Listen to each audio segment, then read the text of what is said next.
చాలా మంది తెలుగు వాళ్ళు ఇక్కడ ముఖ్యంగా పవన్ కళ్యాణ్ గారిని చూడడానికి ఇక్కడికి వచ్చారు. పూణేలో ఉండేటటువంటి చాలా మంది వేల మంది తెలుగు వాళ్ళు ఉన్నారు. ఇక్కడ మాట్లాడించే ప్రయత్నం చేద్దాం. ఎక్కడి నుంచి వచ్చారు? మేము ఆంధ్రప్రదేశ్ నుండి అండి, నెల్లూరు డిస్టిక్ మాది, और కర్నూలు డిస్టిక్ కూడా.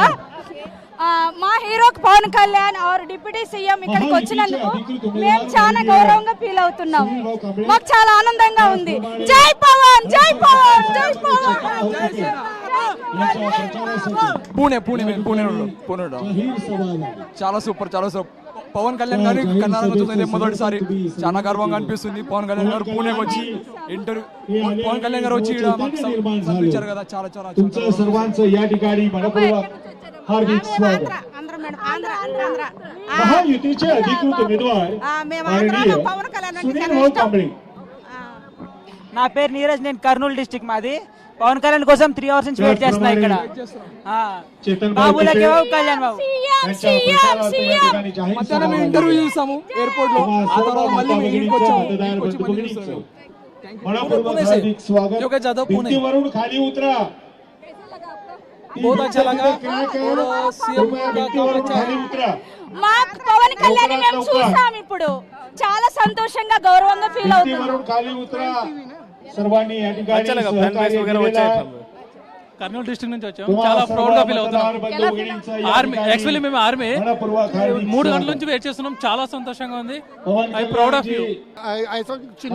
చిన్న spoke to you regarding Nilesh Mantri.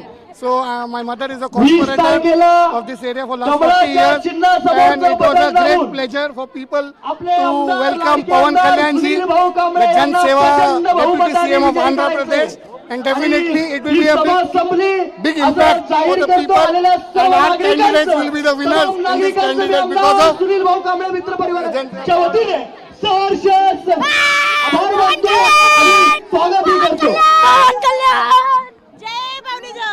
धन्यवाद. पवन कल्याण को పవన్ కళ్యాణ్ ఎక్కడి నుంచి వచ్చారు?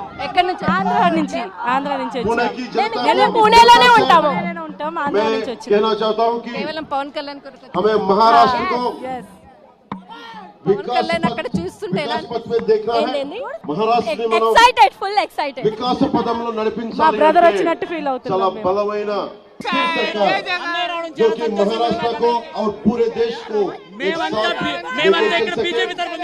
ऐसी सरकार के साथ మా ఓట్లే బాలాజీ నగర్ లో 2000 పైన ఉన్నాయి. महाराष्ट्र బలమైన ప్రభుత్వం ఉండాలి, స్థిరమైన ప్రభుత్వం ఉండాలి. మహారాష్ట్ర